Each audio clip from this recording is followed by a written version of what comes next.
and the urgent needs of Ukrainians and the atrocities committed by Russian forces who continue bombing indiscriminately several Ukrainian cities.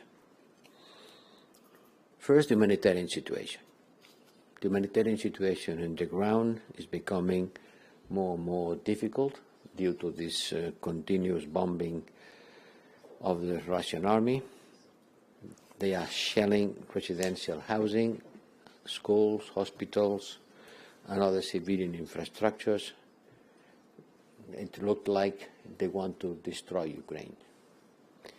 The Human Rights Council, aware of that, has today voted on the urgent establishment of a commission of inquiry to address these violations of human rights and international humanitarian law. Take into account that right now the figure of the number of people who are escaping Ukraine and crossing the borders of the European Union and also other countries like Moldova is today more than 1 million people and increasing very quickly. More will come. More will come. We are above 1 million in less than a week. But we strongly call for a humanitarian corridor. The International Red Cross is not able to enter the country, and we need green corridors for the Red Cross to be able to help the Ukrainian people. People, children, mothers, fathers, needs food, needs basic items. I saw yesterday myself in my visit to Moldova, where I visited the refugee reception center. I've seen many of them around the world, but it's heartbreaking. You never get used to these kind of things. Putin must allow humanitarian aid to go into Ukraine. Secondly, the European Union is committed to provide access to everyone fleeing the war in Ukraine, and hundreds of thousands of Ukrainians have already arrived in the EU, and they are going to several member states from the borders into the European Union. And member states highlighted the need to further support the frontline members and asked the Commission to look into this and to mobilize resources from the budget of the European Union and from the Commission services.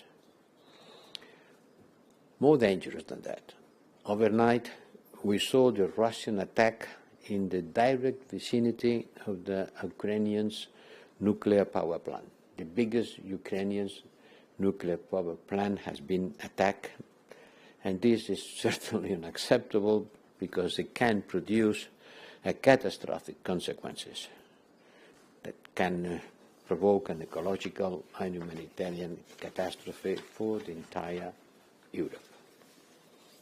We have to respect, the Russian army have to respect emergency safe zones around nuclear sites, and we need to establish, to ensure the safety of these zones, because the safety of the entire European continent can be affected.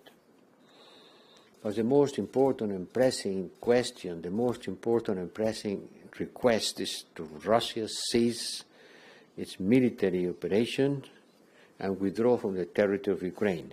And the same goes for Belarus, who is a full accomplice to Moscow.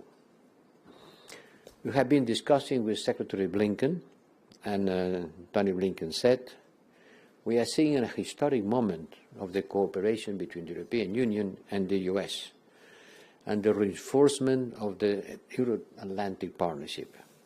Together, we led the way for imposing the most far-reaching sanctions package ever adopted, and we must now ensure that they are fully implemented, because it's not enough to announce, to agree and to announce, but they have to be implemented, loopholes have to be closed, and hope that they will undermine the Russian war machine.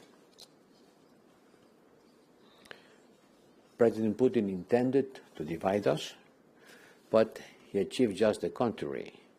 We are more united and more determined than ever, much more than before the Russian aggression, and Russia is completely isolated on the international community, as the vote on the General Assembly clearly showed yesterday. This vote left not room for doubt. The world stands with Ukraine. The world stands on the right side of history, and this vote sent a clear signal.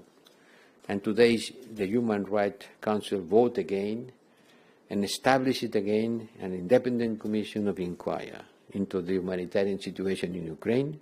And also the result was very clear: 32 votes in favor, 2 against, 3 abstentions.